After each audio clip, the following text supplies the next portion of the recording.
जय हिंद दोस्तों, welcome back to our channel. दोस्तों, जैसा कि आप लोगों को पता है कि PT 365 ये आपके यूपीएससी प्रीलिम्स के लिए बहुत इंपॉर्टेंट होता है।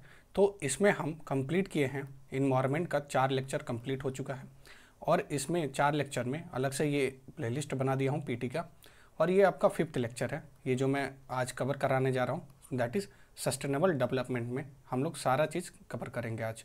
और इसके साथ ही PT 365 में हम देखेंगे कि जो कल्चर है, ठीक है, कल्चर का भी, आर्ट एंड कल्चर का भी PT मैं आधे से ज़्यादा उसको कंप्लीट करा दिया हूँ। एंड पॉलिटी का PT ऑलरेडी कंप्लीट हो चुका है, ये मात्र 2.5 घंटे में है, ठीक है। जो चीज़ें इंपॉर्टेंट है वही चीज़ें मैं पढ़ाया हूँ। इसमें आप देखेंगे कि PYQ प्लस स्टैटिक भी कवर हुआ है। सो आप देख सकते हैं कि इतने अच्छे तरीके से कंप्लीट कराया गया है। तो if you are new to this channel, please do subscribe. And हम लोग आज स्टार्ट करने जा रहे हैं a very interesting lecture, that is sustainable development. So in this we are going to deal with जो सस्टेनेबल डेवलपमेंट इंडेक्स है India का, वो नीति आयोग के द्वारा निकाला जाता है और किसके साथ कोलैबोरेट होके, मॉस्पी के द्वारा। ये मॉस्पी है, ministry of statistics and programme implementation national, ये एक इंडिकेटर है। इसके साथ मिलके 113 जो इंडिकेटर्स होते हैं एंड उसमें क्या होते हैं, 4 कैटेगरी होता है। ओके, 4 कैटेगरी होता है जब ये इंडेक्स निकाला जाता है नीति आयोग के द्वारा। तो 4 कैटेगरी में एक अचीवर कैटेगरी होता है, ये 4 फ्रंट होता है, एक परफॉर्मर एंड एक एस्पिरेंट। ये 4 कैटेगरीज ध्यान में रखेंगे, ठीक है। तो इसमें और स्कोर भी दिया जाता है, 0 to 100 ये स्कोर होता है। ओके, ये 4th एडिशन है ऑफ दिस रिपोर्ट। ओके, और इसका सीधा सा मतलब ये होता है, इट मेजर और track the national progress of all state and union territory का ये प्रोग्रेस ये बताता है, ठीक है। तो इसमें जब हम आगे बात करते हैं तो इसमें आपको देखने को मिलता है कि जो की फाइंडिंग्स हैं, इसमें टॉप स्टेट में आपका उत्तराखंड और केरला है स्टेट के कैटेगरी में। वहीं यूटी की बात करें, ये आपका चंडीगढ़ है। मैंने पहले से ही चीज़ों को लिख के रख दिया है ताकि आप लोगों को वही इंपॉर्टेंट चीज़ें मैं बताऊं जो कि आपके एग्ज़ाम के लिए इम्पॉर्टेंट हो, ठीक है। सो इसमें जो आप देख सकते हैं कि इसके जो कंपोजिट स्कोर है फॉर इंडिया, इट्स इम्प्रूव, ये इम्प्रूव हुआ है। पहले ये 66 था, नाउ इट्स 71, तो इम्प्रूव हुआ है। बस यही जानना है आपको, ठीक है। तो अदर जो ये रिपोर्ट हैं जो SDG से रिलेटेड हैं, दैट इज़ जो नेशनल इंडिकेटर जो फ्रेमवर्क प्रोग्रेस रिपोर्ट है, इसमें जो देखा गया है कि इसमें कुछ पॉजिटिव चीज़ें निकल के आई हैं। क्या पॉजिटिव चीज़ें निकल के आई हैं? इसमें जो निकल के आई हैं चीज़ें कि जो SDG 1 है जिससे हम डील करते हैं, SDG 1 जैसे आपका नो पॉवर्टी हो गया, SDG 2 आपका जीरो हंगर हो गया, and gender equality that is SDG 5, ये SDG आपके इंपॉर्टेंट होते हैं। इसका टारगेट इंपॉर्टेंट होता है। क्लीन वाटर जो सैनिटेशन है उसमें हम लोग का इंप्रूवमेंट देखने को मिला है, ठीक है। रिड्यूस इनइक्वालिटीज़ जो 10 है आपका SDG उसमें, और सस्टेनेबल सिटीज़ और कम्युनिटीज़ जो SDG 11 है, इसमें इम्प्रूवमेंट और पॉजिटिव चीज़ें देखने को मिली है। बस यही आपको ध्यान में रखना है। तो इसका जो एनुअल रिपोर्ट है वही बताया मैंने कि ये प्रोग्रेस को मॉनिटर करता है, ठीक है। तो इसमें जब आगे हम बढ़ते हैं तो एक और रिपोर्ट आता है, that is sustainable development report. So in this जो फिनलैंड है, ठीक है, फिनलैंड ने टॉप किया है और ये रिलीज़ किया जाता है SDSN के द्वारा। ये सस्टेनेबल डेवलपमेंट सोल्यूशन नेटवर्क है UN का, उसके द्वारा ये आप देख सकते हैं रिलीज़ किया जाता है। तो इसमें हम जब बात करते हैं तो इसके जो की हाईलाइट्स एरिया हैं उसको देख लेते हैं कि ऑन एन एवरेज आप देखेंगे ओनली 16% ऑफ SDG जो टारगेट है are on the track to meet the globally by 2030। Only 16% है जो टारगेट जो अच्छे तरीके से चल रहे हैं, ठीक है। जो फिनलैंड है, जैसा कि मैंने बताया कि वो टॉप किया है, उसके बाद आप देखेंगे स्वीडन है, डेनमार्क है। बस एक मोटे तौर पे जान जाइए। और इंडिया का रैंक आपका देखेंगे 109 है। ओके, इसमें जो परफॉर्मेंस है, इसमें जो इंडिया का परफॉर्मेंस है, हम देख सकते हैं कि पॉवर्टी के रिडक्शन में यहाँ पे मैंने लिखा है, क्वालिटी एजुकेशन में अच्छा रहा है। वहीं हम बात करें तो किसमें इंडिया का जो प्रोग्रेस है थोड़ा डिक्रीजिंग के ऑर्डर पे रहा है। जैसे आप देख सकते हैं sustainable cities and climate action में आप देख सकते हैं थोड़ा सा डिक्रीजिंग प्रोग्रेस पे है, ठीक है। तो इसमें हम बात करते हैं नेक्स्ट आपका new index of support to the UN based multilateralism, ठीक है। ये it rank the country on the basis of the engagement with the UN के सिस्टम के में कितना ये एंगेजमेंट है, on the basis of that this reports are आते हैं, ठीक है। तो इसमें जो बारबाडोस है आपका हाईएस्ट पे है और इंडिया का रिपोर्ट 139 है, ठीक है, बस जान जाएंगे, ठीक है। लास्ट में आपका यूएसए आता है, ठीक है, बहुत ही अनयूजुअल चीज़ है, लास्ट में ये यूएसए आता है, ओके। नेक्स्ट हम जब बात करते हैं तो ये आपका सस्टेनेबल डेवलपमेंट जो गोल रिपोर्ट है आप देखेंगे ये रिलीज़ किया जाता है यूएन डेसा के द्वारा, जैसे आपका UN department of economics and social affair के द्वारा, okay. So in this only 17% of the SDG targets are expected to achieve by 2030 तक, ओनली 17%, ओके। बस आपको यही ध्यान रखना। द पॉजिटिव जो चीज़ें निकल के आई थी इंडिया के रेस्पेक्ट में, जो स्टेटस जो SDG का जो अचीव करना है उसमें SDG 3rd, 4th, 7 एंड 9 है। कौन कौन से हैं ये आप बस देख सकते हैं, ठीक है। तो इसमें आगे आप देख सकते हैं, इसमें जब आगे बात करते हैं इसमें तो नेक्स्ट आपका आता है दैट इज़ आपका चिपको मूवमेंट। जैसा कि आप लोग को पता है कि जो चिपको मूवमेंट है 1973 में स्टार्ट हुआ था, ये 50th एनिवर्सरी है ऑफ द चिपको मूवमेंट। ये बेसिकली था ban on the cutting of the trees, जो बिश्नोई कम्युनिटीज़ थी, ठीक है, बेसिकली ये राजस्थान में बिश्नोई कम्युनिटीज़ ये रहती हैं। तो क्या किए उसमें जो विमेंस थी ना, महिलाएं थी, उन लोग का एक्टिव पार्टिसिपेशन इतना था कि वो लोग क्या करती थी, पेड़ों से जाके चिपक के, ठीक है, उसके कटिंग को रोकती थी, ठीक है। तो यही नॉन वायलेंट एक रेजिस्टेंस था अगेंस्ट द फॉरेस्ट कटिंग, जो आप देख सकते हैं उत्तराखंड चमोली डिस्ट्रिक्ट में ये स्टार्ट हुआ था चिपको मूवमेंट, ठीक है। तो ये आप देख सकते हैं, ठीक है। और इसमें जब ओरिजिन की बात किया गया तो 18th सेंचुरी के आसपास ये स्टार्ट हुआ था, जैसा कि मैंने बताया कि राजस्थान बिश्नोई कम्युनिटीज़ के द्वारा, okay. And it was lead by the Amrita Devi against the order of the killing of Jodhpur, ठीक है। अमृता देवी जो थी ना वही लीडिंग लेडी थी, ठीक है, ऑफ दिस मूवमेंट, ओके। और उसके बाद जब देखा गया तो ये कि जो वुमेन्स थी और भी जैसे सुंदरलाल बहुगुणा, चंदी प्रसाद भट्ट और गौरा देवी, ये लोग भी इस मूवमेंट्स को लेड की।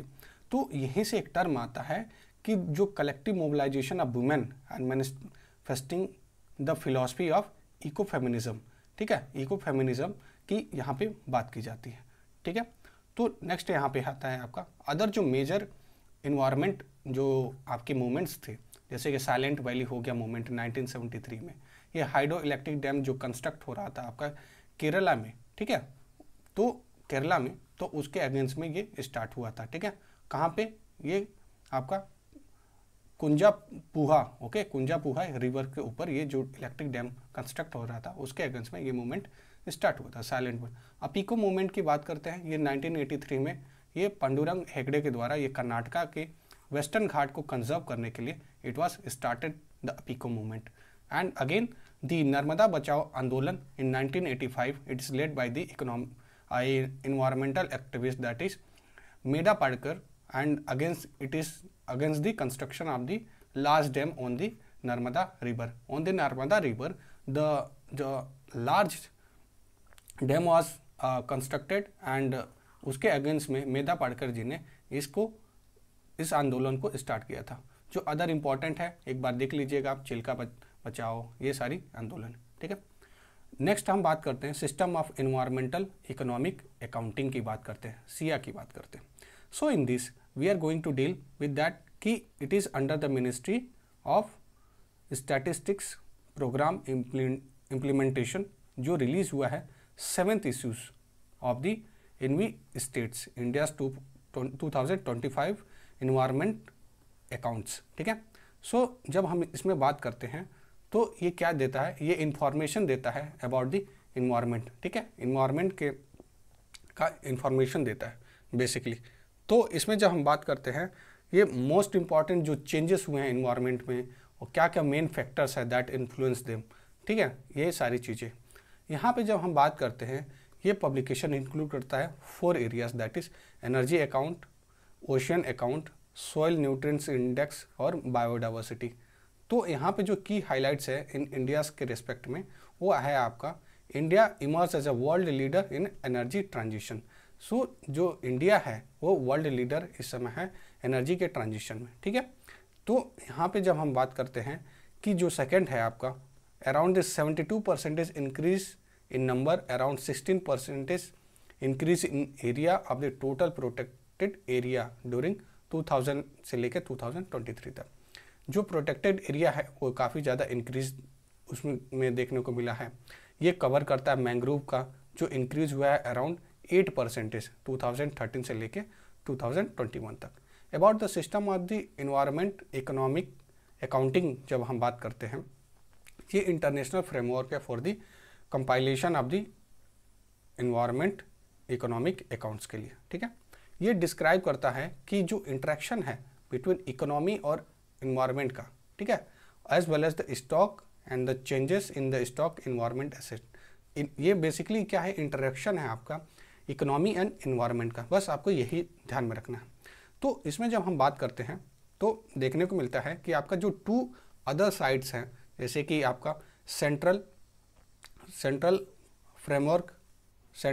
फ्रेमवर्क आपका हो गया, एंड अदर कौन सा है, एक इकोसिस्टम अकाउंटिंग हो गया, 2 साइड्स हैं। तो जब इसमें जो सेंट्रल जो फ्रेमवर्क है ये मेज़र करता है इन्वायरमेंट एसेट को एंड इंडिविजुअल रिसोर्सेज को एंड इकोनॉमी यूज देम जैसे कि आपका टिम्बर हो गया, वाटर, फिश, सॉइल, ये सारी चीज़ें आ जाती है इसमें। जब हम बात करते हैं कि जब अकाउंटिंग की बात करते हैं, इकोसिस्टम अकाउंटिंग की बात करते हैं, तो ये मेज़र करता है आपका ecosystem and services they provide to the economic and human activities like forest, river, coral reefs. जो अदर जो अकाउंटिंग है इन्वायरमेंट भारत में जब देखेंगे तो इन दैट आप देखेंगे कि नेशनल स्टैटिस्टिक्स जो ऑफिस है अंडर द मॉस्पी के अंदर आता है, और ये मैंडेट करता है आपका with the development of the environment statistics and methodology national resources accounting for the India. और ये जो रिलीज़ होता है मॉस्पी के द्वारा जो रिलीज़ हुआ है, ये जो इन्वायरमेंट इकोनॉमिक अकाउंटिंग, ये आपका स्टडी कितने साल के लिए है, 2022 से लेके 2026 तक, ठीक है, ये ध्यान में रखेंगे। इंडिया ने पार्टिसिपेट किया अभी रिसेंटली जो national capital accounting and valuation of the ecosystem जो सर्विसेज आपका लॉन्च हुआ था UNSD के द्वारा, UNEP के द्वारा। तो ये इसमें आप देख सकते हैं कि इंडिया ने पार्टिसिपेट किया था, और ये जो आप देख सकते हैं जो सर्विस है ये लॉन्च हुआ था आपका UNSD और UNEP के द्वारा। ये दोनों बॉडी इंपॉर्टेंट होती है, तो ध्यान में रखेंगे। इसमें फर्स्ट जो आप देख सकते हैं कि जो रिकमेंडेशन आया था ये 2018 के रिकमेंडेशन पे सर पार्था दास गुप्ता कमेटी के द्वारा ये रिकमेंडेशन आया था। इससे रिलेटेड जो न्यूज़ है उसको देख लेते हैं। जैसे ग्रॉस इन्वायरमेंटल प्रोडक्ट इंडेक्स, इसमें देखेंगे उत्तराखंड जो पहला स्टेट है इंडिया में, Indian state to launch gross environment product index launch किया है। इसका मतलब क्या है, ये नोबल मेथड है to evaluate the ecological development, जो ह्यूमन इंटरवेंशन के द्वारा जो भी इकोलॉजिकल डेवलपमेंट किए जा रहे हैं उसको ये मेजर करता है, ठीक है, ये इवेल्युएट करता है। देयर आर द 4 इसके पिलर्स हैं, that is air, soil, trees and water. Formula is not important. So the significance यही होगा कि जो भी एंथ्रोपोजेनिक जो प्रेशर्स हैं उसको एसेस किए जाएंगे and quantifier contribution of the natural resource ecosystem to the economy overall welfare, ठीक है। ये आपका ग्रॉस इन्वायरमेंट प्रोडक्ट के बारे में जान गए, ठीक है। नेक्स्ट हम बात करते हैं इसमें, नेक्स्ट आपका alternative fuels energy and energy efficiency, ये आपका इंपॉर्टेंट हो जाता है, ठीक है। अभी आप जब देख रहे होंगे कि रिसेंट में जो भी कार आ रही हैं, ठीक है, बैटरी कार, तो आप देख सकते हैं कि बहुत ज़्यादा प्रोग्रेस देखने को मिला है अभी हाल फिलहाल के समय में, ठीक है, बिकॉज ऑफ दी गवर्नमेंट का इतना अच्छा इनिशिएटिव्स है, जो एथेनॉल वाला इनिशिएटिव है, जैसे आपका E100 हो गया, ठीक है। तो ये सारी चीज़ें आप देखेंगे आगे इसी लेक्चर में पढ़ने को मिलेगा आपको। जो रिन्यूएबल एनर्जी इंडिया में जब हम बात करते हैं तो रिन्यूएबल एनर्जी इंडिया में आप देखेंगे सबसे ज़्यादा आप देखेंगे कि सोलर से रिन्यूएबल एनर्जी आता है, देन विंड से, हाइड्रो से और बायोमास से। इसका परसेंटेज आपको याद रखने की ज़रूरत नहीं है, ठीक है। और इंस्टॉल्ड कैपेसिटी आप बस आप याद रखिए 45% के आसपास है। जो सोर्सेज जहाँ से मिलते हैं मैंने बता दिया, सोलर, विंड, हाइड्रो और बायोमास है। जो आपके जो टॉप स्टेट है वहाँ पे जहाँ पे जो इंक्रीज है सबसे ज़्यादा है आप देखेंगे रिन्यूएबल एनर्जी का, और राजस्थान है, गुजरात है, देन तमिलनाडु है, ठीक है।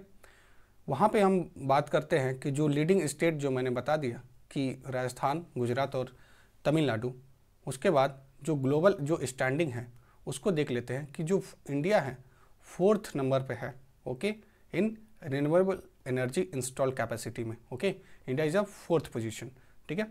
वहीं आप बात करेंगे कि जो विंड पावर कैपेसिटी में इंडिया का रैंक 4 है, ठीक है। ये इंपॉर्टेंट हो जाते हैं क्योंकि स्टेटमेंट ऐसे ही बनाता है यूपीएससी, ठीक है। India is the 3rd largest, 4th largest, like that statements, okay. तो आपका जब देखेंगे कि जब पावर जनरेशन में लार्जेस्ट सोलर पावर जनरेशन हम जब बात करते हैं तो इंडिया का रैंक 3rd है, ठीक है। इंडिया का रैंक 3rd है, ठीक है। और इंडिया ने अभी जापान को ओवरटुक किया है, ठीक है। इसमें हम जब बात करते हैं जो इनिशिएटिव्स हैं, okay, so in that initiative some of the initiatives run by the government, that is national green hydrogen mission है to make India as a global hub for the production, ठीक है, और एक्सपोर्ट करना green hydrogen को, ठीक है। जैसे PLI जो स्कीम आया था for the national programme on the high efficiency power solar PV modules को जो अचीव करना था मैन्युफैक्चरिंग कैपेसिटी ऑफ गीगावाट, ठीक है, और जो इन high efficiency solar PV modules पे जो PM कुसुम आया था, ये इनकम जनरेट करना था फार्मर्स को by installing this solar power plants in fertile lands में सोलर प्लांट्स को क्या करना था, इंस्टॉल करना था, and from that the farmer can get the income, हाँ, okay. Next one that is PM Surya Ghar Muft Bijli Yojana. So in that the install of the roof top में क्या करना था, सोलर प्लांट्स को इंस्टॉल करना था अक्रॉस 1 करोड़ हाउस होल्ड में। नेक्स्ट आपका सोलर पार्क इन स्कीम है, it provide the solar power developers with the plug and play model पे, ठीक है, प्रोवाइड कराना, ठीक है। ग्रीन एनर्जी जो कॉरिडोर प्रोजेक्ट है आपका, ये क्या करता है, it facilitate the renewable power evacuation and reshaping of the grid for the future requirement, ठीक है। जो भी ग्रिड होते हैं फ्यूचर रिक्वायरमेंट के लिए उसको क्या करना, रीशेप करना, ठीक है। जब हम बात करते हैं जो रिन्यूएबल एनर्जी जो टारगेट है इंडिया का, ये आपका इंपॉर्टेंट हो जाता है। एक आपका आता है पंचामृत के जो भी टारगेट्स हैं आपके लिए इंपॉर्टेंट हो जाता है। देयर आर 5 टारगेट्स, आप पाँचों ये कमेंट बॉक्स में करेंगे, ठीक है, मैं उसको पिन कर दूंगा जो भी लिखेगा, ठीक है।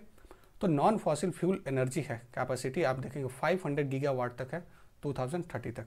At least half of this energy requirement via renewable energy से हाफ ऑफ होना चाहिए, यानी 50% होना चाहिए बाय 2030, ठीक है। Moving to the next topic that is just energy transition. So in that हम लोग को डील करना है कि ये जस्ट एनर्जी ट्रांजिशन क्या है।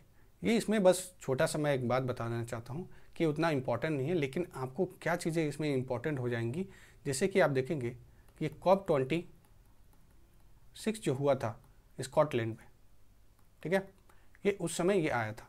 सो इसका मतलब था कि जस्ट ट्रांजिशन का मतलब जो ग्रीन करना economy in a way that it is the fair and inclusive as possible to everyone concern and creating the decent work opportunity and living no one behind. किसी को बाहर नहीं, मतलब किसी को किसी चीज़ को छोड़ना नहीं, ठीक है, living no one behind and creating what, creating the decent work opportunity को क्या करना है, क्रिएट करना है by keeping in mind greening the economy, okay, greening the economy, जहाँ पे फॉसिल फ्यूल ना होता हो, ठीक है, किसी भी तरीके का नेचुरल रिसोर्सेज का ये हार्म ना होता हो। तो ये सारी चीज़ों को रख के फेयर एंड एक्सक्लूसिव ये पॉसिबल कंसर्न है, ठीक है। ये आपका देखेंगे ILO के द्वारा, इंडियन लेबर ऑर्गेनाइजेशन के द्वारा ये स्टार्ट हुआ था, ठीक है। ये रिकॉग्नाइज हुआ था जैसे कि मैंने बताया आपके स्कॉटलैंड COP26 में, ठीक है, by the UN climate change conference, okay. इसके जो की एलिमेंट्स हैं जैसे इक्विटी है, इंक्लूसिव और सस्टेनेबिलिटी है, बस याद रखेंगे क्या। इसका जो इवोल्यूशन है of a just transition UFCCC का जो डिस्कशन देख लेते हैं एक बार। जो पेरिस एग्रीमेंट है उसका जो प्रियम्बर में मेंशन किया गया है the imperatives of the just transition of the work force and the creation of the quality job, okay. इसमें हम देख लेते हैं जो COP21 हुआ था 2015 में, जो पेरिस एग्रीमेंट आया था, ठीक है, उसके तहत ये आप देख सकते हैं, ठीक है, इसका क्या प्रियम्बल था। नेक्स्ट हम बात करते हैं COP24 जो था 2018 में आया था, जो कोटेविस में हुआ था। इसका जो सिलेसिया जो डिक्लेरेशन था on the solidarity and just transition adopt हुआ था यहाँ पे। COP26 था जो आप देखेंगे 2021 में, ग्लासगो में हुआ था। तो साउथ अफ्रीका जो अनाउंस किया था just transition partnership, okay, south Africa, ठीक है। ऑप्शन में आ जाएगा साउथ अफ्रीका, ठीक है, और अमेरिका आ जाएगा तो, और इंडिया आ जाएगा, तो आप लोग का इस तरह के कन्फ्यूजन हो जाएगा, तो आप ध्यान रखेंगे इट्स अ साउथ अफ्रीका।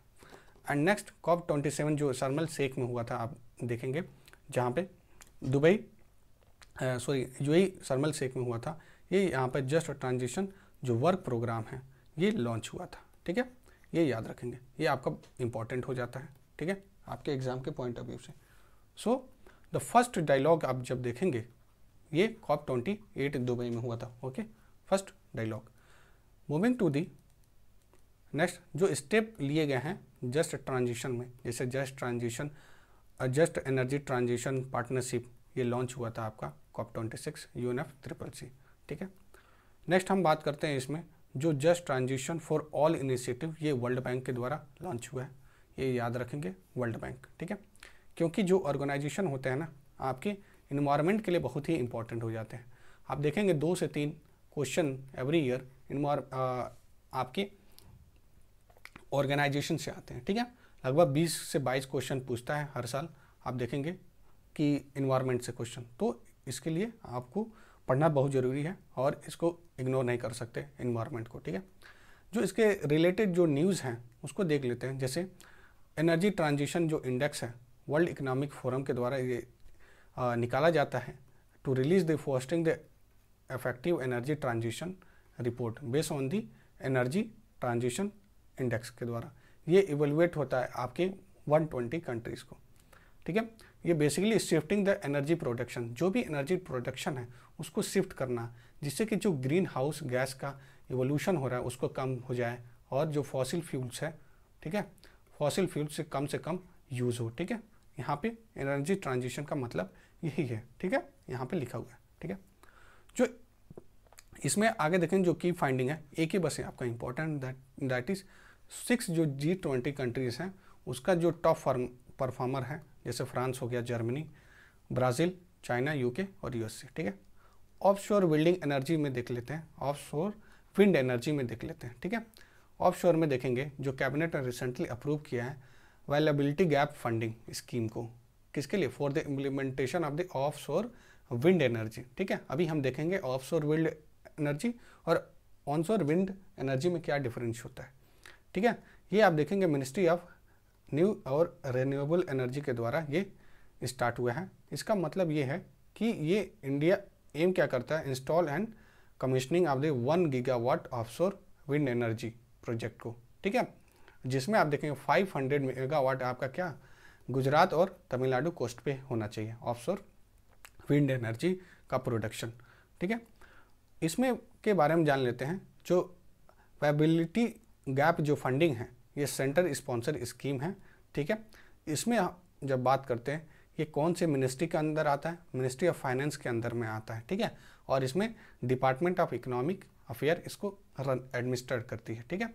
इसका सीधा सा मतलब ये है कि ये सपोर्ट करता है इंफ्रास्ट्रक्चर जो प्रोजेक्ट है, ठीक है, उसको दैट आर इकोनॉमिकली जस्टिफाइड, जो इकोनॉमिकली जस्टिफाइड है उसको क्या करता है, ये सपोर्ट करता है, ठीक है, ये gap funding and but fall marginally short of the financial availability. बस आप जानना है कि जो सपोर्ट करता है आपका क्या, जो इंफ्रास्ट्रक्चर जो प्रोजेक्ट हैं दैट आर जो इकोनॉमिकली जस्टिफाइड है, okay. Moving to the next that is key effect of the offshore wind में देख लेते हैं।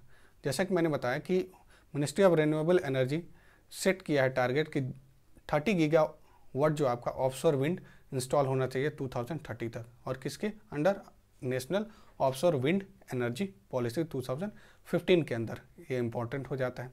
कंपैरिजन वहीं आप देख सकते हैं कि इसके प्रोस और कॉन्स क्या हैं, बस आप देख लीजिएगा एक बार, ठीक है। आगे बढ़ते हैं हम लोग।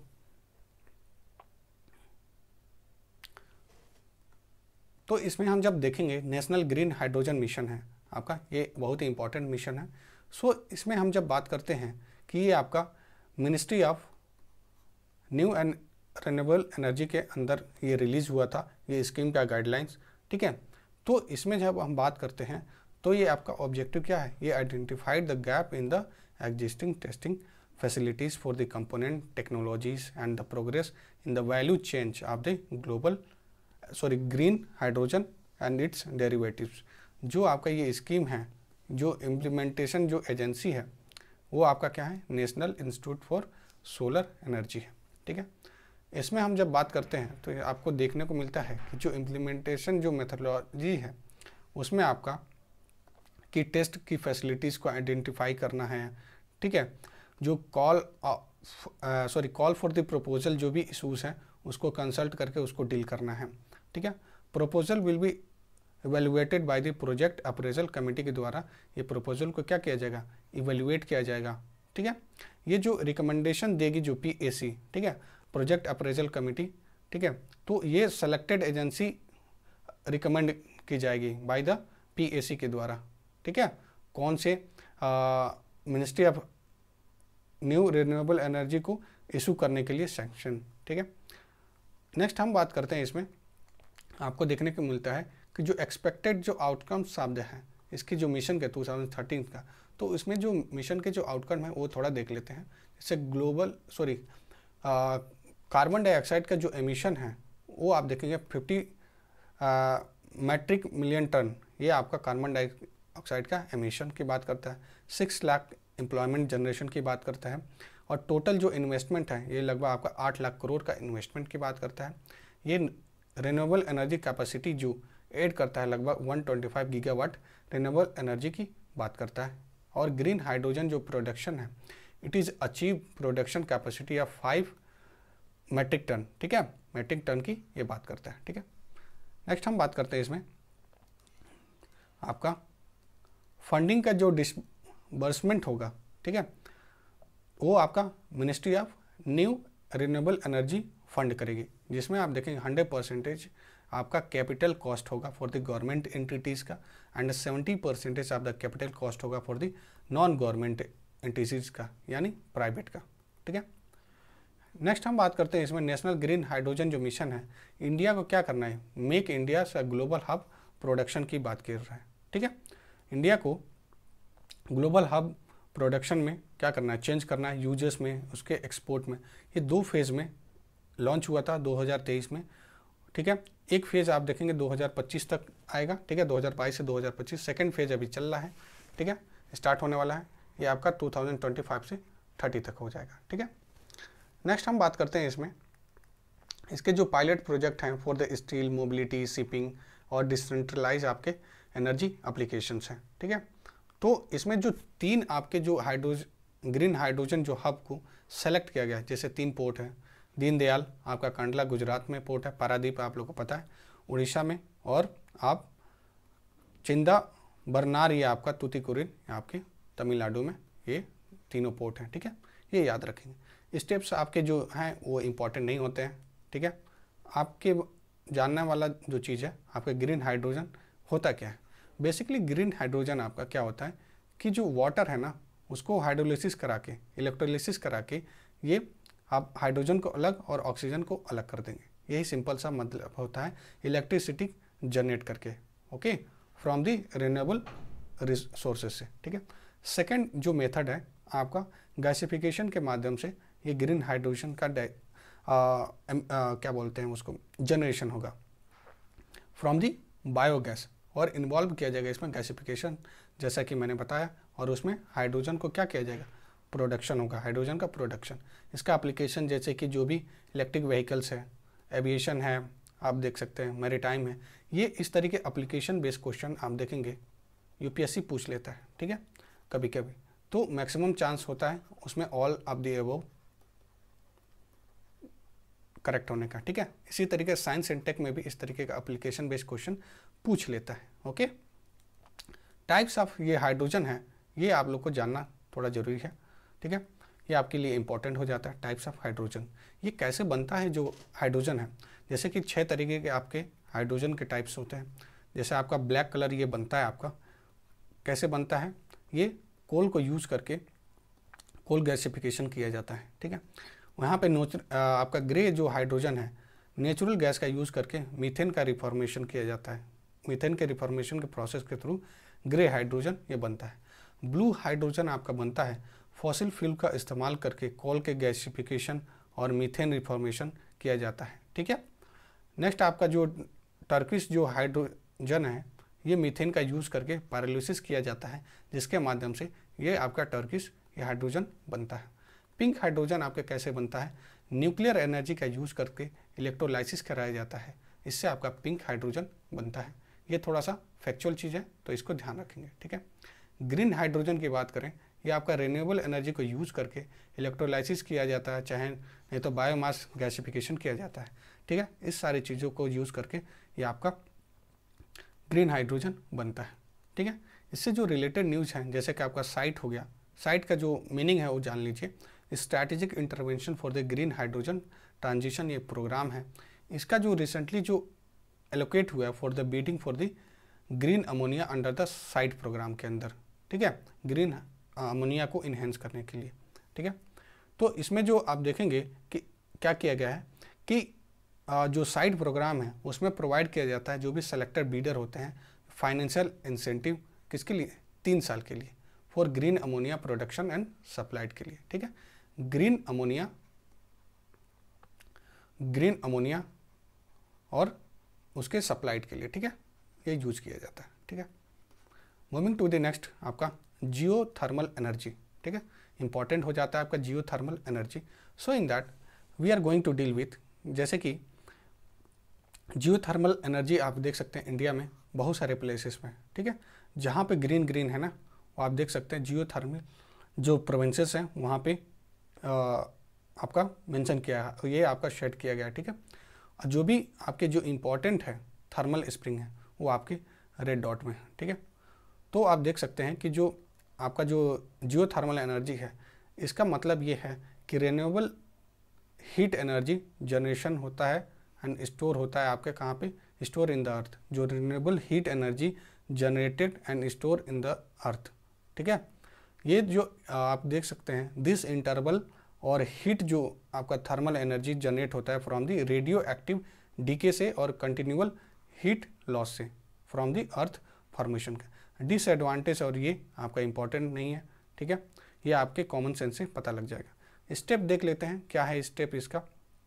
Renewable energy research technology development programme जो आया था, ये आपका 100% फाइनेंशियल सपोर्टेड बाय है, किसके, मिनिस्ट्री के अंदर में आता है, ministry of new renewable energy के अंडर आता है।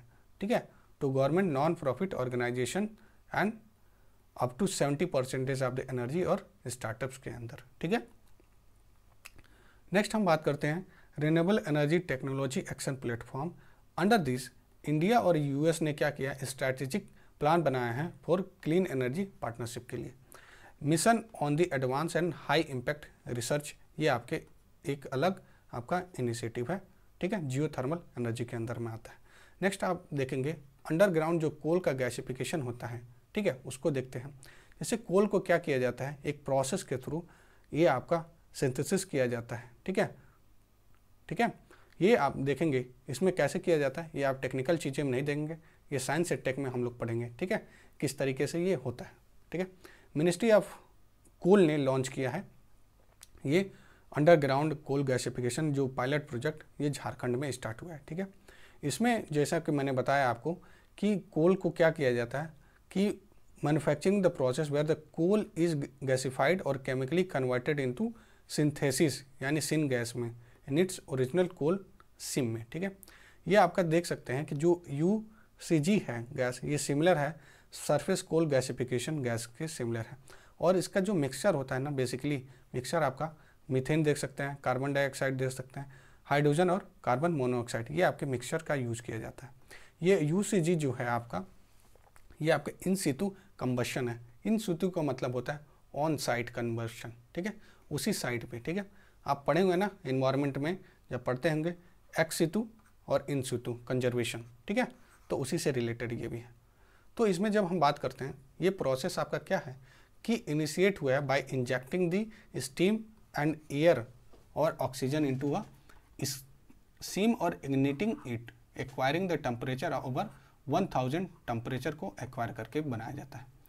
ये आप देखेंगे जो प्रोडक्ट होता है use product of the UCG आपका, जैसे इलेक्ट्रिसिटी, आपका chemical feedback, sorry feed stock and production of the hydrogen. Okay, benefits बहुत ही आसान लैंग्वेज में दिया है। एसेस करना है आपके कोल को, रिड्यूस करना है कैपिटल एक्सपेंडिचर, एनर्जी डेंसिटी को भी आपको कम करना है। ठीक है, कंसर्न आप देख सकते हैं, जो भी इन्वायरमेंट का कंसर्न होता है वो सारी चीज़ें आ जाती हैं। ये आपका जो गवर्नमेंट इनिशिएटिव दिया है फॉर कोल गैसिफिकेशन आपके मेंस के पर्सपेक्टिव से इंपॉर्टेंट हो जाता है। एक बार बस इसको देख लीजिएगा। ठीक है, सस्टेनेबल एग्रीकल्चर। ओके फ्रेंड्स, आप एक्टिव पार्टिसिपेट करिए, क्योंकि जब तक ये आप एक्टिव पार्टिसिपेट नहीं करेंगे चीज़ें आपके माइंड में नहीं जाएंगी। And if you are liking this, okay, तो प्लीज़ डू सब्सक्राइब। ठीक है दोस्तों, और क्योंकि ये मेहनत काफ़ी समय लगता है, 4 से 5 घंटा लगता है एक लेक्चर को हमको पढ़ने में, देन मैं चीज़ों को लिखता हूँ उसके बाद बनाता हूँ। ओके, तो इसमें जब हम बात करते हैं सस्टेनेबल एग्रीकल्चर, ये बहुत ही ज़रूरी है, क्योंकि आप देख रहे होंगे कि बहुत, जैसे कि आप पंजाब हरियाणा साइड में फार्मर्स और वेस्टर्न यूपी में फार्मर्स बहुत ज़्यादा पेस्टिसाइड्स का यूज़ करते हैं। ठीक है, तो ये सारी चीज़ों के देखने की वजह से, इशू के वजह से नेचुरल फार्मिंग की बात की गई है यहाँ पे। ठीक है, नेचुरल जो फार्मिंग है ये आप देखेंगे किसके मिनिस्ट्री के अंदर में आता है, मिनिस्ट्री ऑफ एग्रीकल्चर और फार्मर वेलफेयर के अंदर में आता है। ठीक है, तो ये आप देखेंगे कि जो नेचुरल फार्मिंग है, यूनियन कैबिनेट ने क्या क्या अप्रूव किया है, national mission for natural farming, ये सेंट्रली स्पॉन्सर स्कीम है। ठीक है, सेंट्रली स्पॉन्सर स्कीम है, ये मिनिस्ट्री के अंदर में आता है, ministry of agriculture and farmer welfare.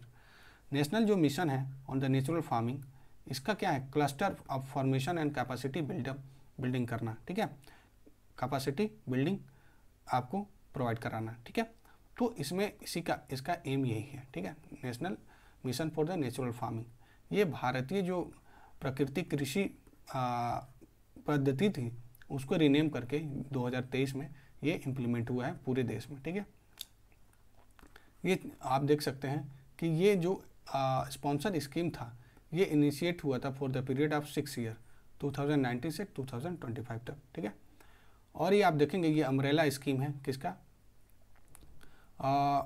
परंपरागत कृषि विकास योजना का ये अम्ब्रेला स्कीम है। यही इसमें बात कर रहे हैं कि ये क्लस्टर डेवलप करना है। ठीक है, फॉर्मेशन करना। इसके जो ऑब्जेक्टिव्स हैं वो देख लेते हैं। National mission for natural farming का जैसे प्रमोट करना है नेचुरल फार्मिंग। ठीक है, सपोर्ट करना है फार्मर को, रिड्यूस करना है कॉस्ट ऑफ इनपुट कल्टीवेशन।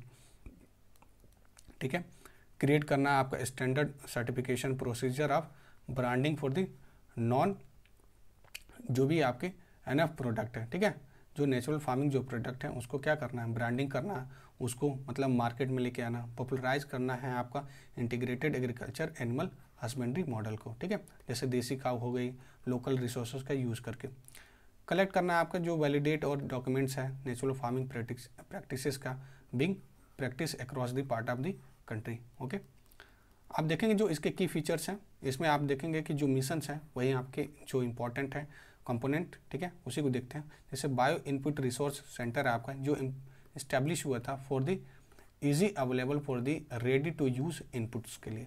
ठीक है, जो मॉडल डेमोन्स्ट्रेशन फार्म है it will set up for the train farmer. Okay, it will be set up for the train farmer, that is Krishi Sakhi जो है ये अवेयर किया है जनरेशन को, मोबिलाइज करता है for hand holding for the willing farmers के लिए। ठीक है, नेचुरल फार्मिंग इसका मतलब सीधा सही है कि फर्टिलाइज़र का यूज़ नहीं किया जाता है, जो भी लोकल चीज़ें अवेलेबल होती हैं जैसे खाद हो गया, तो काउडंग जो खाद हो गई, जो आपके वर्मी पोस्टें बनवाई जाती हैं उसको यूज़ करके केमिकल जो फ्री है चीज़ों को प्रोडक्ट करना है, एग्रीकल्चर प्रोडक्ट करना। ठीक है, उसके प्रोडक्टिविटी को बढ़ाना। ठीक है, इसके बेनिफिट्स आप देख सकते हैं कि बहुत ही जनरल पॉइंट है, इम्प्रूव करता है आपका यील्ड, आपका सॉइल का जो माइक्रोबेटा है उसको अच्छे से इम्प्रूव करता है, सॉइल हेल्थ को इम्प्रूव करता है। ठीक है, ये सारे एग्रो बायोडाइवर्सिटी को भी इम्प्रूव करता है। जनरल पॉइंट है, आएगा एग्जाम में तो आप कर लेंगे। ठीक है, जनरल पॉइंट्स है। इसके जो कंपोनेंट हैं वो देख लेते हैं, the component of the natural farming. ठीक है, जो बीज अमृत है ये आपका एक treatment of the seed using cow dung को यूज़ करके ये बीज अमृत बनाया गया है। ठीक है, एक formula. Jeevamrit act as a bio stimulant promoting the activity of the micro organism in the soil को ठीक है, माइक्रो ऑर्गेनिज्म को प्रमोट करना। मल्चिंग आपका क्या होता है, soil surface using the live crop and straw को डेड प्लांट्स जो भी है ना उसको यूज़ करके कंज्यूम करना है मॉइस्चर को, ठीक है, उसी को बोला जाता है मल्चिंग।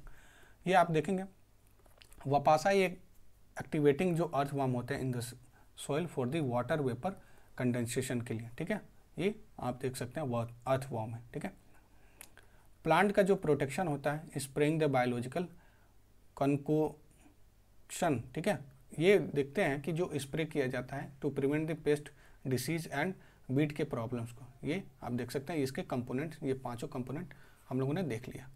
नेक्स्ट हम बात करते हैं ऑर्गेनिक और नेचुरल फार्मिंग में क्या डिफरेंस है। बेसिक सा मतलब ये है कि जो ऑर्गेनिक फार्मिंग होता है ये आप इन्वॉल्व करता है ऑफ फार्म परचेस ऑर्गेनिक और बायोलॉजिकल इनपुट्स यहाँ पे लगते हैं। नेचुरल फार्मिंग में आप देखें कोई भी एक्सटर्नल इनपुट्स नहीं लगता है, आप यूज़ कर सकते हैं आपके जो फार्म में जो सारी चीज़ें अवेलेबल हैं, ठीक है, जैसे देसी काऊ के गोबर का यूज़ करके ये बनाया जाता है, ठीक है, नेचुरल फार्मिंग की जाती है, ठीक है। बेसिक ये सिंपल सा मतलब है, बस यही आप जान लीजिए। ये जैसे कि आपका ऑर्गेनिक फार्मिंग बहुत ही एक्सपेंसिव होता है, सब कोई नहीं कर सकता है, ठीक है, तो यहाँ पे अफोर्डेबिलिटी की बात आती है, ठीक है, कि अभी जो फार्मर्स हैं हम लोग जो क्या बोलते हैं मार्जिनलाइज जो फार्मर हैं वो लोग ये अफोर्ड नहीं कर सकते हैं, बट नेचुरल फार्मिंग अफोर्ड किया जा सकता है क्योंकि लो कॉस्ट पे ये बेस होता है, ठीक है। नेक्स्ट हम बात करते हैं इसमें जो इनिशिएटिव है ये आपके मेंस के लिए इम्पॉर्टेंट है, ठीक है, बस एक बार बस गो थ्रू हो जाइएगा, ठीक है, पीटी पढ़िएगा तो, ठीक है। आप national paste surveillance system NPSS, इसमें क्या मतलब है कि ये डिक्रीज करना है डिपेंडेंसी ऑन द पेस्टिसाइड्स को, फार्मर के जो पेस्टिसाइड्स पे जो डिपेंडेंसी है उसको क्या करना है, कम करना है, ठीक है, और साइंटिफिक अप्रोच के माध्यम से आपको पेस्ट को मैनेजमेंट करना है, ठीक है। इसमें हम जब बात करते हैं तो ये आपका क्या आता है कि किस चीज़ का यूज़ किया जाएगा, आर्टिफिशियल इंटेलिजेंस का, मशीन लर्निंग का यूज़ करके ये सारी चीज़ों का आप इंक्रीज कर सकते हैं, ठीक है। नेक्स्ट आपका इंटीग्रेटेड जो पेस्ट मैनेजमेंट है ये आपका eco friendly pest control method है जो एम्फेसिस करता है use of the bio pesticides and pesticides of the plant origin के लिए, ठीक है।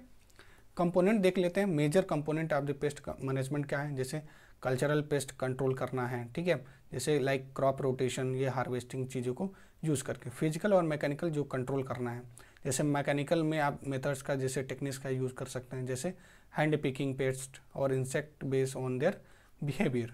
बायोलॉजिकल जो कंट्रोल होगा जैसे कि कंजर्व करना है नेचुरल पेस्ट एनिमीज़ को, जैसे कि कोई भी इंसेक्ट है ना उसके प्रीडेटर को क्या करना है वहाँ पर प्लांट कर देना है ताकि बायोलॉजिकली कन्वर्ट हो जाए, कंट्रोल हो जाए, ठीक है। केमिकल कंट्रोल करना है, use of pesticide as a last resort when other methods fail, अगर अन्य सारे जो मेथड हैं वो फेल हो जाते हैं तो आपको तब जाके पेस्टिसाइड्स का यूज़ करना है, ठीक है, स्टार्टिंग में नहीं करना है। फूड वेस्ट इंडेक्स, ओके, ये आपका इंडेक्स आ गया, UNEP के द्वारा ये इंडेक्स निकाला जाता है, ठीक है। तो आप देखेंगे इसमें कि ये ट्रैक करता है ग्लोबल और national generation for the food inedible part wasted to retail and consumer household food services level को, ठीक है, यही आपका ये फूड वेस्ट इंडेक्स का मतलब है, ठीक है। ये आप देखेंगे ये सपोर्ट करता है दो इंडिकेटर को, SDG 12.3 को और SDG 12.3.1 को, ठीक है, ये दोनों बहुत इंपॉर्टेंट है। ये जो आप देखेंगे SDG, इसमें एक SDG में आपका जो 12.3.1 है ये FAO के द्वारा ये रन किया जाता है, कस्टोडियन वो है, ठीक है, फूड एंड एग्रीकल्चर ऑर्गेनाइजेशन के द्वारा। इसका सीधा सा मतलब है कि रिड्यूस करना है फूड लॉस को, ठीक है, और along the production and supply chain and including the post harvest loss को भी कम करना है, ठीक है, पोस्ट हार्वेस्ट जो लॉस होता है उसको भी कम करना है। वही हम बात करेंगे SDG 12.3.1B की बात करेंगे, ये कस्टोडियन UNEP है, यूनाइटेड नेशन इन्वायरमेंट प्रोग्राम है। इसका जो क्या करना है, half the per capita global जो वेस्ट है उसको क्या करना है, हाफ करना है, रिटेल से लेके कंज्यूमर तक, ठीक है, जिसमें हम लोग देख रहे हैं कि जो वेस्ट होता है आपका लगभग 1 बिलियन मील आपका वेस्ट हो जाता है, ठीक है, इसलिए बहुत ही ज़रूरी है, ठीक है। ये आप देखेंगे कि ये आपका WRAP ये आपका क्लाइमेट एक्शन NGO है जो इस्टेब्लिश हुआ है UK में 2000 में। ये वर्क कर रहा है किसके लिए, to causes of the climate crisis and give the planet a sustainable future के लिए। रिड्यूस करेगा आपका क्या, फूड वेस्ट को थ्रू द कोलैबोरेटिव अप्रोच के साथ। इसमें आप देखेंगे पीपी मॉडल में ये आपका इस्टेब्लिश है, बस यही जानना है क्योंकि ये आप इंडिया का नहीं है, ठीक है। तो इसमें जब हम बात करते हैं आगे, अदर जो सस्टेनेबल जो प्रैक्टिसेस हैं जो न्यूज़ में, जैसे पैरा क्रॉपिंग सिस्टम हो गया, ये आप उड़ीसा गवर्नमेंट ने कंजर्व किया है कि this conservation agriculture practices in Orissa reportedly, ये आप देखेंगे कि जो पैरा जो धान होता है जैसे कि केवल छिड़काव कर दिया जाता है, ठीक है, उसमें टिलीजिंग नहीं होती है, टिलेज नहीं किया जाता है, ठीक है, उसकी खेत की जुताई नहीं की जाती है, डायरेक्ट पैरा कर दिया जाता है। ये एक मेथड है, शॉर्ट ड्यूरेशन पल्स जैसे ऑयल सीड के लिए यूज़ किया जाता है, ठीक है। इसमें आप देखेंगे कि do not allow the intervention, जैसे टीलेज हो गया, वीडिंग, इरिगेशन, फर्टिलाइजर एप्लीकेशन, ये सारे यूज़ नहीं होते हैं, तो ये आपके इन्वायरमेंट के लिए बहुत ही बेनिफिशियल होता है, ठीक है। ये मैक्सिमाइज करता है आपकी लैंड यूज एफिशिएंसीज को, बूस्ट करता है फार्मर के इनकम को, ठीक है, बिकॉज आपका एकदम बहुत ही मिनिमम लग रहा है ना चार्जेस, इनपुट आपके बहुत कम लग रहा है और आउटपुट तो निकल ही रहा है, तो इस वजह से ये फार्मर के इनकम्स को ये बूस्ट करता है। ये आपके यूपी, बिहार और वेस्ट बंगाल जैसे जगह पे आपको देखने को मिलता है। जो ग्रीन मैनरिंग है, ठीक है, ये आपका इंपॉर्टेंट हो जाता है।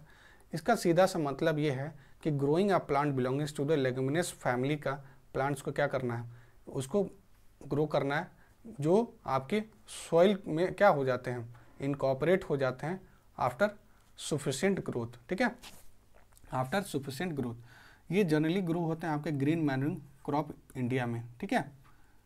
इसका जो सिग्निफिकेंस है एक बार बस देख लीजिए कि सॉइल के स्ट्रक्चर को इंप्रूव करता है, रिड्यूस करता है आपके वीड को, ठीक है, वीड जो खरपतवार होता है उसको कम करता है, ठीक है। नेक्स्ट हम बात करते हैं इंटीग्रेटेड न्यूट्रिएंट्स मैनेजमेंट।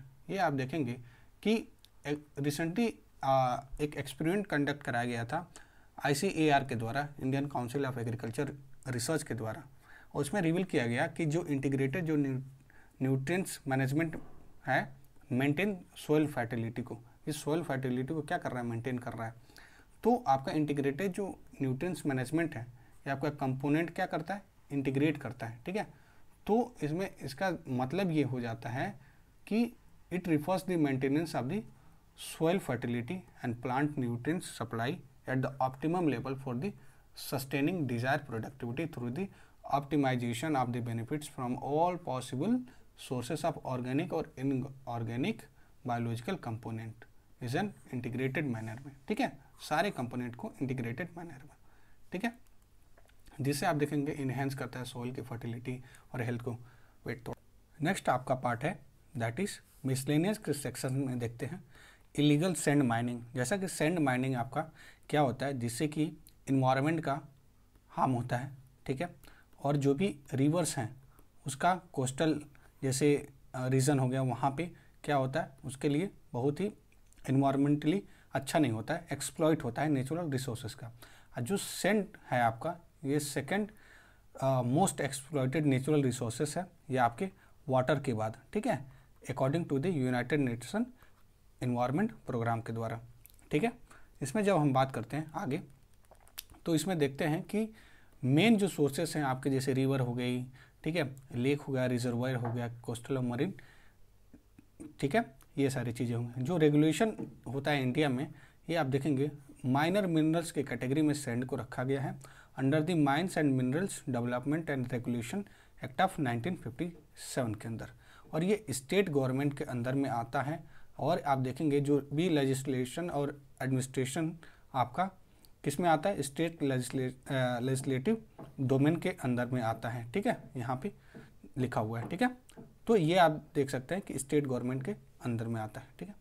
इसका इम्पैक्ट जैसे बायोडाइवर्सिटी, हाइड्रोलॉजिकल फंक्शन, आप देखें इंफ्रास्ट्रक्चर और एक्सट्रीम इवेंट जैसे decline in the protection against the extreme event जैसे फ्लड हो गया, स्टॉर्म सर्ज हो गया, ये सारी चीज़ें आती हैं, ठीक है। जो मेज़र लिए गए हैं सैंड माइनिंग से ये आपके लिए मेंस के लिए इम्पॉर्टेंट है, तो इसको प्री के लिए हम लोग अभी के लिए छोड़ देते हैं, ठीक है। अदर जो इम्पॉर्टेंट न्यूज़ है दैट इज़ इको मार्क, ये आपका इम्पॉर्टेंट हो जाता है। ये recently ministry of environment, forest and climate change ने नोटिफाई किया है। जो इको मार्क जो रूल है 2024 को वो उन्होंने क्या किया है, नोटिफाई किया है। इसमें देखा गया है कि जो रूल के अकॉर्डिंग जो इको मार्क में be granted to a product that meet the specific environment criteria as per the resource consumption और इन्वायरमेंटल इम्पैक्ट। ठीक है, इन्वायरमेंटल इम्पैक्ट और रिसोर्स के कंजम्पशन के अनुसार जो स्पेसिफिक इन्वायरमेंट क्राइटेरिया है वो सारे चीज़ को यहाँ पे रूल्स रूल्स बनाए गए हैं और उन्हीं चीज़ों को ग्रांट किया जाएगा जो इन्वायरमेंटली अच्छा हो। ठीक है, नेक्स्ट हम बात करते हैं इसमें कि जो ये प्रोसेस है, एप्लीकेशन प्रोसेस, ये मैन्युफैक्चर बाय अप्लाई किसके लिए होता है इको मार्क में? थ्रू दी CPCB के द्वारा, सेंट्रल पोल्यूशन कंट्रोल बोर्ड के द्वारा ये एप्लीकेशन का प्रोसेस होता है। ये 3 इयर्स के लिए मान्य होता है। ठीक है, यहीं पे UPSC अगर चेंज करना होगा तो आप देखेंगे 5 इयर्स कर देगा। ठीक है, जो इम्प्लीमेंटेशन जो इसका होगा स्टीयरिंग कमेटी होगा, इसको हेड करेगा ये आप देख सकते हैं इन्वायरमेंट सेक्रेटरी। नेक्स्ट हम बात करते हैं environment certification in India. Indian forest and would certification जो स्कीम है, इन दैट जब हम बात करते हैं सर्टिफिकेट स्कीम, तो इसमें it is offer voluntary third party certification किया जाता है to promote the sustainable forest management and agro forestry. ठीक है, तो इसमें आप देखेंगे ये प्रोवाइड करता है market incentive to a various entities को। ठीक है, moving to the next topic that is ethanol 100। ये एथनॉल 100 रिसेंटली आप देखेंगे 2-3 सालों से ये काफ़ी ज़्यादा चर्चा में रहा है।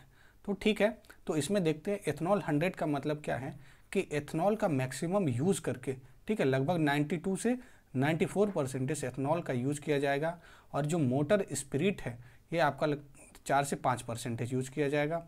और वही आप देखेंगे कि जो एल्कोहल है उसका भी यूज़ करके एथनॉल 100 ये बनाया जाएगा। ठीक है, लॉन्च हुआ है ये किसके द्वारा? Ministry of petroleum and natural gas के द्वारा, मिनिस्ट्री ऑफ पेट्रोलियम और नेचुरल गैस के द्वारा ये लॉन्च हुआ है। ठीक है, तो इस एथनॉल 100 है ये high octane number in the range of 100 and 105। ये इसका कोई मतलब नहीं है, ये आपके जानने लायक नहीं है। बस आप यही देखेंगे कि जो इसमें एथनॉल 100 है ना, इससे जो मिनिमम जो इन्वायरमेंट का इम्पैक्ट होगा, ठीक है, मिनिमम इन्वायरमेंट इम्पैक्ट होगा। ठीक है, ठीक है, मिनिमम होगा। ठीक है, और क्या क्या इसमें कंट्रीब्यूट लगा के ये बनाया जा रहा है, जैसे इथेनॉल हो गया, स्पिरिट हो गया और एल्कोहल हो गया, और ये मिनिस्ट्री आप देख लेंगे जो कि इंपॉर्टेंट है। रीड टैब की बात करते हैं दोस्तों। रीड टैब में देखेंगे कि इसमें क्या है कि रीड टैब का मतलब कि अनाउंस हुआ है, आपका देख सकते हैं कि अनाउंस हुआ है कि इंडिया और US के ज्वाइंट वेंचर में, मतलब इंडिया और US ने ज्वाइंटली अनाउंस किया था 2023 में। ठीक है, under the strategic clean energy partnership में। ठीक है, ये क्या बोलते हैं, ये अनाउंस किया था और इसमें बेसिकली फोकस किया जाएगा किसके लिए?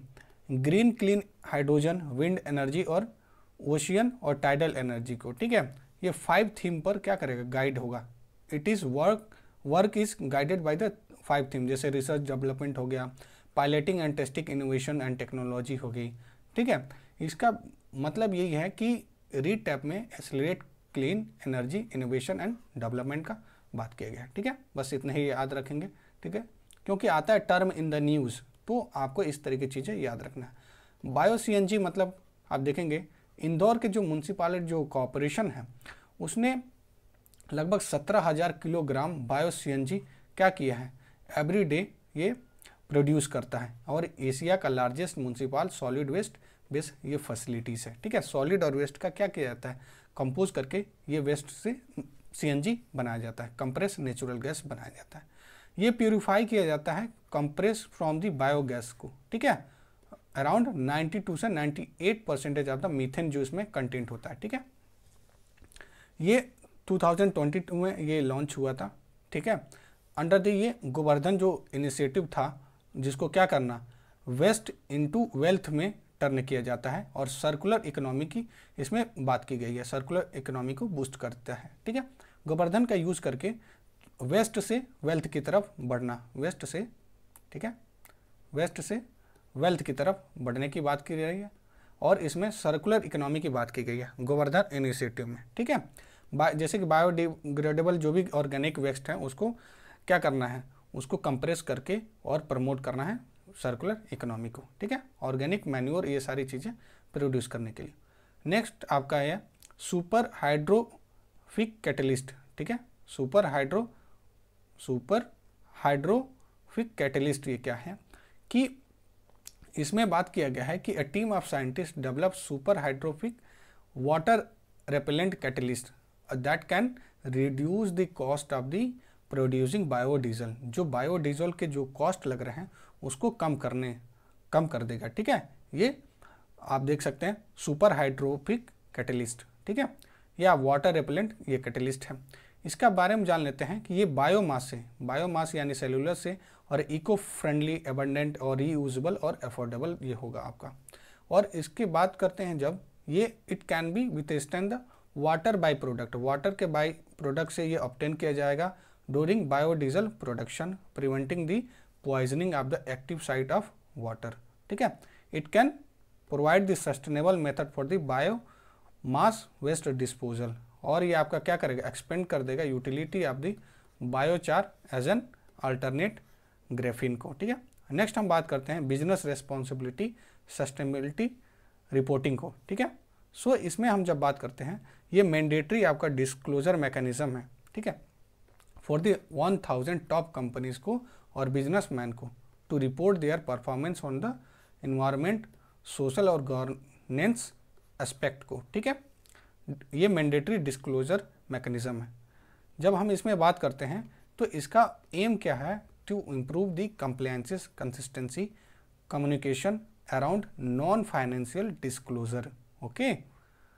नेक्स्ट इसमें जब हम बात करते हैं कि रिलेटिव न्यूज़ क्या है, इसमें जब देखते हैं तो इसमें आता है कॉर्पोरेट क्लाइमेट जो रिस्पॉन्सिबिलिटी है, CCR ये जो है मॉनिटर, ये आपका एक रिपोर्ट है, ये ट्रांसपेरेंसी और इंटीग्रिटी को क्या करता है, ये रिपोर्ट को एसेस करता है, ठीक है, जिसमें 51 मेजर ग्लोबल कंपनीज हैं और ये रिलीज़ किया गया है by the new climate institute in collaboration with carbon market watch के द्वारा, ठीक है। ये जो कार्बन मार्केट जो वॉच है, it is a independent non profit watchdog है and research organisation with a unique expertise in a carbon pricing.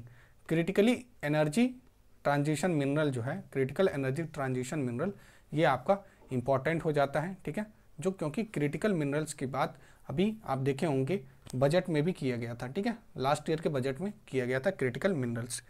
तो इसमें जब क्रिटिकल मिनरल्स की बात किया जाता है तो ये आपका क्या करना है, 3% इंक्रीज करना है, ठीक है। ये आप देखेंगे जो डिमांड है जो आपका क्रिटिकली एनर्जी ट्रांजिशन मिनरल्स का, वो ये आप देखेंगे 3% मतलब 3 गुना बढ़ाना है बाय द 2030 तक as a world transition from the fossil fuel to renewable energy. और इसका मतलब ये जो है क्रिटिकल एनर्जी का, ये मिनरल्स हैं जो नेसेसरी हैं, जो कंस्ट्रक्ट करना, प्रोड्यूस और डिस्ट्रीब्यूट करना एंड स्टोर रिन्यूएबल एनर्जी को। ये इंक्लूड करता है जैसे रेयर अर्थ मेटल्स एलिमेंट्स हो गया ना, जो आपके डी ब्लॉक में आते हैं, ठीक है, डी ब्लॉक में जो आते हैं एलिमेंट्स, जैसे आप देख लेंगे copper, cobalt, nickel, lithium, graphite और कैडमियम, ये सारी चीज़ें आपके critical minerals rare earth metals में आते हैं, ओके। नेक्स्ट आपका बायोमास ब्रिंकेट्स, बायोमास ब्रिंकेट्स ये हम लोग देखने वाले हैं। ये emerge as a fuel alternative for the power and electric generation sector में, ये अल्टरनेटिव का ये काम करेगा, ठीक है। ये बायोमास जो ब्रिंकेट्स है, ये कंपोजिशन है compact of block of organic material like agriculture residues, ठीक है, forest waste and waste biomass को मिला के ये आपका बायोमास बैंक्वेट बनेगा, ठीक है। ये सीधा सा मतलब है।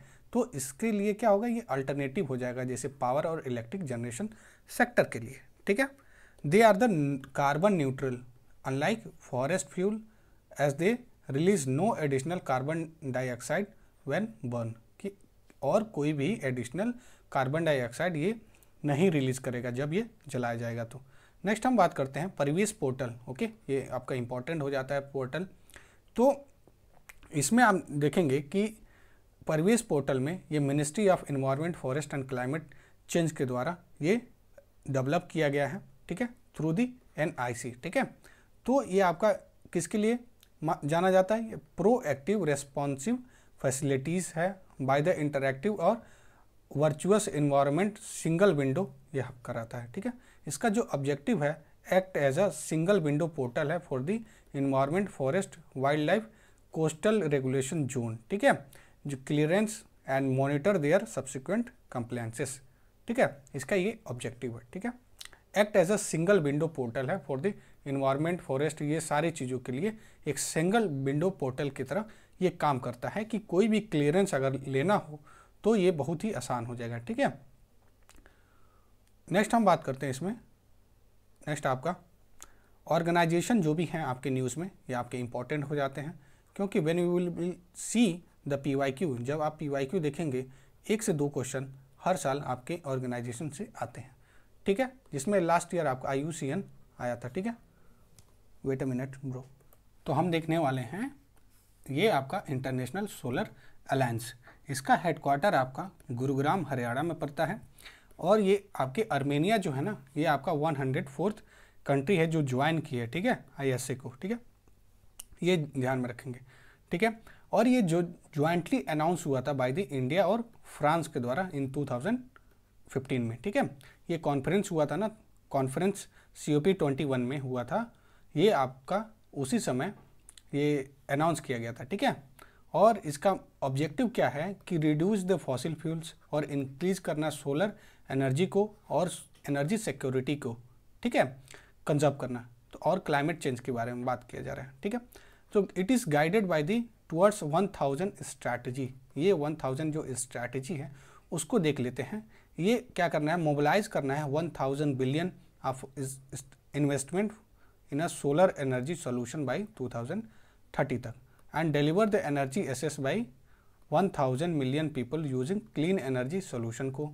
ठीक है, इंस्टॉल करना 1000 gigawatt of solar energy capacity, mitigate करना solar emission to tune 1000 million tonne of carbon dioxide every year. Okay, जो मेंबरशिप है जो साइन हुआ है 104 आर्मेनिया।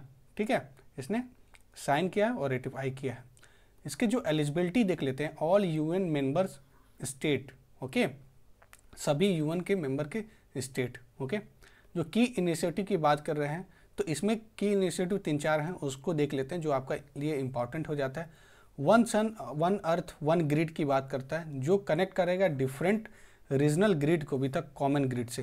ठीक है, छोटे छोटे ये ग्रिड को क्या करेगा, एक कॉमन ग्रिड में एक कनेक्ट करने की बात कर रहा है। सोलर टेक्नोलॉजी एप्लीकेशन जो रिसोर्स सेंटर है वो कैपेसिटी बिल्डिंग है इंस्टीट्यूशनल स्ट्रेंथनिंग के लिए। ठीक है, ग्लोबल सोलर फैसिलिटी है, it is use to catalyze the solar investment in a underserved segment across the Africa. Okay, mega solar जो फैसिलिटीज़ है, multi donor trust fund was establish by the multilateral investment guaranteeing agency. ठीक है, ये part है आपका world bank group का, ये part है। ठीक है, ध्यान में रखना। एंड ISA का ये सपोर्ट क्या करता है, सोलर इन्वेस्टमेंट इन अ सब सहारा रीजन में सोलर इन्वेस्टमेंट के लिए ये सपोर्ट करता है। ठीक है, तो ये सारी चीज़ें आप देख लिए कि जो इसका की इनिशिएटिव है यही आपका इंपॉर्टेंट है। नेक्स्ट हम बात करते हैं जो ISA के द्वारा कुछ रिपोर्ट्स निकाले जाते हैं, जैसे कि ईज ऑफ डूइंग सोलर 2020। ठीक है, और आप देखें scaling solar application for the agriculture and solar investment road map. Okay, yes, तो हम लोग थे ये सोलर इन्वेस्टमेंट जो रोड मैप है ये आपका ये गाइड करता है investment in a solar energy. ठीक है, तो इसमें आगे और देखते हैं जो आपके ऑर्गेनाइजेशन है, जैसे इंटरनेशनल एनर्जी एजेंसी है आपका, ये 1974 में ये आपका इस्टेब्लिश हुआ था। ये ऑटोनोमस इंटर गवर्नमेंटल ऑर्गेनाइजेशन है विथ इन OECD के फ्रेमवर्क के अंदर में आता है। ठीक है, तो ये आप देखेंगे कि जो ये क्या करता है, इंश्योर करता है security of oil supply after oil crisis. ठीक है, ऑयल सप्लाई क्राइसिस को क्या करता है, ये इंश्योर करता है। ठीक है, नेक्स्ट टाइम इसमें बात करते हैं कि जो इंडिया है ना, इसका जो मेंबर है 2017 में हुआ था और उसके साथ ही 32 और मेंबर्स हैं। जो रिपोर्ट निकालता है ये आप देखेंगे कि ये वर्ल्ड एनर्जी आउटलुक रिपोर्ट 2024 का निकाला हुआ है। इसके कुछ की फाइंडिंग्स हैं, जैसे कि अब 20% टुडेज जो ग्लोबल ऑयल और LNG सप्लाईज हैं flow through the straight of Hormuz, आप कमेंट बॉक्स में बताइए स्ट्रेट ऑफ हॉर्मुज कहाँ पे है, ठीक है, ये मिडिल ईस्ट में पड़ता है, ठीक है। बस ये जानना है कि इसमें more than half of the world electricity will be generated by a low emission source before 2030 तक। नेक्स्ट इसमें रिपोर्ट आता है आपका ट्रैकिंग SDG 7 जो एनर्जी प्रोग्रेस रिपोर्ट की बात करता है। ओके, तो इसमें आप देखेंगे कि SDG 7 में जो कस्टोडियन जो एजेंसी है जैसे IRENA हो गया, ठीक है, ये आपका UNSD हो गया, United nation statistics division, world bank हो गया, वर्ल्ड हेल्थ ऑर्गेनाइजेशन, ये सारे जो आपके ऑर्गेनाइजेशन है इसके क्या है, कस्टोडियन है, ठीक है। इसमें जो SDG 7 है उसका क्या मतलब है, ये इंश्योर करता है access to affordable, reliable, sustainable and modern energy for all की बात करता है। जो अदर रिपोर्ट हैं जैसे ग्लोबल EV आउटलुक है, वर्ल्ड एनर्जी एम्प्लॉयमेंट 2024, ये सारे जो आपके ऑर्गेनाइजेशन है, ऑर्गेनाइजेशन के रिपोर्ट्स थे, ठीक है। ये नेक्स्ट आपका जो ऑर्गेनाइजेशन है इंटरनेशनल रिन्यूएबल एनर्जी एजेंसी की बात करता है, ठीक है, IRENA, ठीक है। इसका जो हेडक्वार्टर है आपका दुबई में है और 1984 में इसको क्या किया गया था, ये इस्टेब्लिश हुआ था, ठीक है, 1984 में। और आप देखेंगे इंडिया इसका मेंबर है, ठीक है, India is also a member. और ये आप देखेंगे ये किसके द्वारा, ये एजेंसी है, ये propose for an international agency dedicated for the renewable energy was made in the 1981 at the UN conference on the new renewable source energy जो आपका नैरोबी कन्या में हेल्ड हुआ था, ठीक है। जो इसके फंक्शन हैं जैसे कि principal platform for the international cooperation, support countries in other transaction, ठीक है, and provide the state of the art data and analysis the technology, ठीक है, ये फंक्शन हो गया। रिपोर्ट हम जब देखते हैं तो वर्ल्ड एनर्जी ट्रांजिशन आउटलुक इसके द्वारा निकाला जाता है, IRENA के द्वारा, ठीक है, ये याद रखेंगे। जो अदर रिपोर्ट्स हैं बस यही जानना है कि अदर रिपोर्ट में renewable energy outlook for Asian, renewable energy for agriculture और रिन्यूएबल एनर्जी एंड जॉब ये निकालता है, ठीक है। इसमें जब नेक्स्ट बात करते हैं आपका जो नेक्स्ट आपका ऑर्गेनाइजेशन है जैसे UNDESA है, ठीक है, United nation development of economic and social affair, ये न्यूयॉर्क हेडक्वार्टर में है, ठीक है। ये इस्टेब्लिश हुआ था 1940 में, ठीक है, 1948 में, किसके लिए, to promote the international cooperation on economic, social and environmental issues. The objective क्या है इसका, यही इंपॉर्टेंट होते हैं, ये सपोर्ट करना है sustainable development by providing the policy analysis, capacity building and coordination among the UN member state का, ठीक है। अगला इसमें बात करते हैं कि ये आपके इंडिया और 193 मेंबर्स इसमें मेंशन है, ठीक है। आपको बस देखना होता है कि India is a part of this organisation और नॉट, तो इंडिया इसका मेंबर है। रिपोर्ट जो निकालता है इसमें world economic situation and prospect ये निकालता है, ठीक है, जो एनालाइज करता है global economic trends and challenges को। वर्ल्ड सोशल रिपोर्ट जो निकालता है, ठीक है, इसमें देखते हैं ये आपके सोशल ट्रेंड जो अफेक्ट कर रहे हैं इनइक्वालिटी एंड डेवलपमेंट को, इसके बारे में बताता है, ठीक है। ग्लोबल सस्टेनेबल डेवलपमेंट जो रिपोर्ट है ये ट्रैक करता है प्रोग्रेस टुवर्ड्स द SDG, ठीक है, सस्टेनेबल डेवलपमेंट गोल्स की बात करता है। नेक्स्ट आपका जो रिपोर्ट है finance for the sustainable development report, ठीक है, ये एग्जामिन करता है आपकी स्ट्रेटजीज टू फंड द 2030 जो एजेंडा है, ठीक है। दोस्तों समझ में आ रहा है ना, ठीक है। तो आप ध्यान देंगे और एक्टिव पार्टिसिपेट करिए, ठीक है, तभी आपके माइंड में चीज़ें ये जाएंगे, ठीक है, क्योंकि बहुत सारी चीज़ें फैक्चुअल हैं और ये इंपॉर्टेंट चीज़ें हैं, ठीक है, आपको जानना है। नेक्स्ट हम बात करते हैं UN सस्टेनेबल डेवलपमेंट जो सोल्यूशन नेटवर्क है SDSN की बात करते हैं। ये आप देखेंगे ये एक बॉडी है अंडर द UN, इसका एम है टू सपोर्ट द 2030 जो एजेंडा है for sustainable development and SDGs, ठीक है। ये 2012 में ये आप देखेंगे इस्टेब्लिश हुआ था। इसका जो ऑब्जेक्टिव है mobilise global expertise for the sustainable development solution at local level पे, नेशनल लेवल पे और ग्लोबल लेवल पे, ठीक है।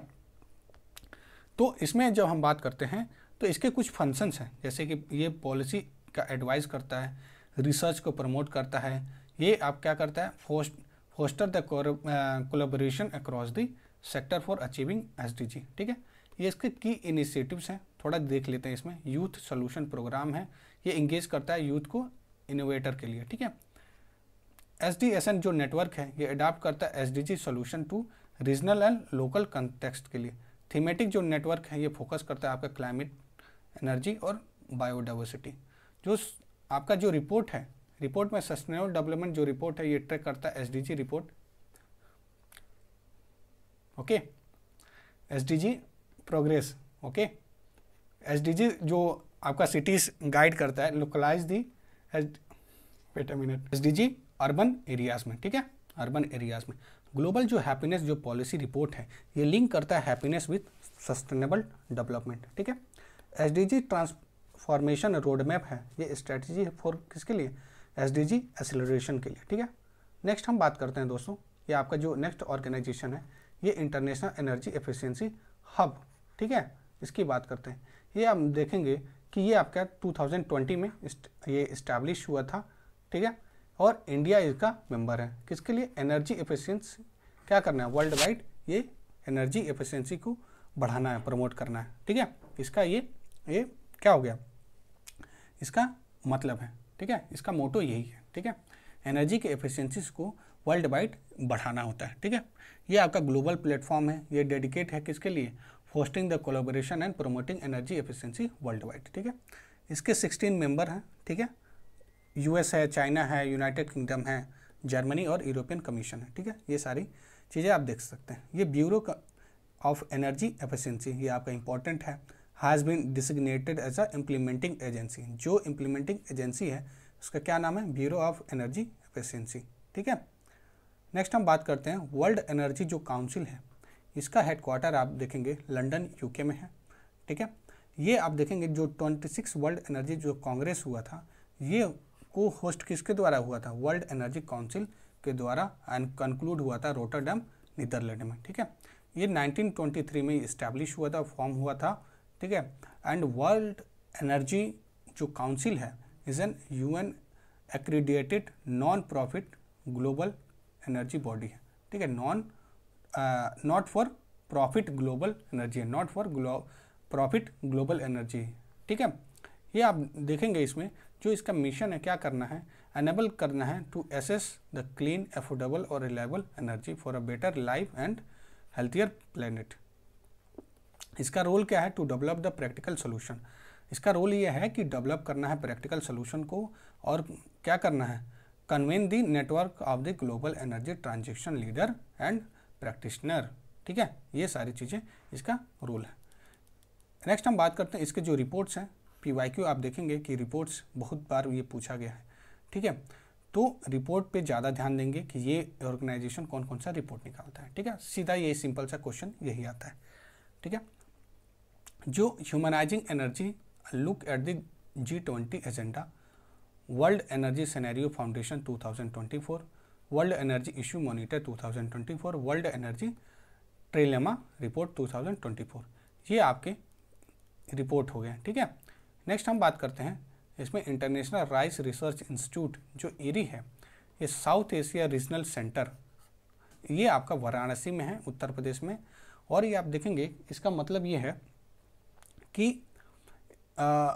इसको क्या करना है कि ये एक्सपेंशन करना है बियॉन्ड, मतलब मेरे कहने का मतलब आप समझ नहीं रहे, बताना ये चाहता हूँ कि जो राइस है, राइस के रिसर्च के फील्ड में, ठीक है, क्या करना है आपको, ये स्ट्रेंथन करना है, एग्रो बेस्ड जो भी फूड सिस्टम है उसको स्ट्रेंथन करना है। ठीक है, एंड ये इस्टेब्लिश हुआ था 2018 में। ठीक है, 2018 में ये आपका इस्टेब्लिश हुआ था through a MoU between India and department of agriculture farmer welfare और IRRI के लिए। ठीक है, और जो IRRI का हेडक्वार्टर आपका फिलीपींस में पड़ता है, और रीजनल वाला ये आपका ये बनारस उत्तर प्रदेश में पड़ता है। ठीक है, यही आपका इम्पोर्टेंट था।